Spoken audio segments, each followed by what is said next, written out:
जय जगन्नाथ। पूर्व वीडियो सब मुझे कहली जे सेल्फ डिफेन्स आम केमती करवा निजर आत्मरक्षा आम केमती करवा ताप आम कौ परिस्थिति करवा कौ परिस्थिति आम मृत्यु देपर संपत्तिर रक्षा आम केमती करवा ये विषय में डिस्कसन कले जदि से रिलेटेड आपंकर किसी भी कन्फ्यूजन थाए कि डाउट थाए आप मत वीडियो जन पारे।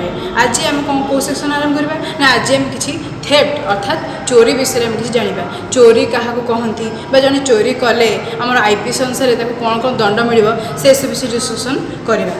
बर्तमान मुझे कहूँ कि सेक्शन 378 सेक्शन 378 कौन कहूँ ना whoever intending to take dishonestly any movable property out of the possession of any person without the person's consent moves that property in order to such taking is said to be theft।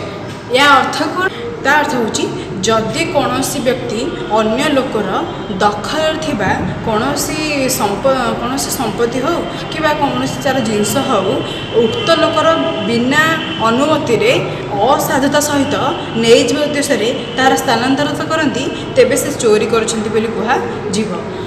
या पुणी दंड कौन अच्छी punishment for the theft अर्थात दंड जदि कौन व्यक्ति चोरी करती तेज आईपीसी अनुसार 3 मास पर्यंत जेल दंड दिज्व जोरिमाना पड़ो एवं दरकार पड़े उभय जेल दंड और जोरिमाना दिज्व।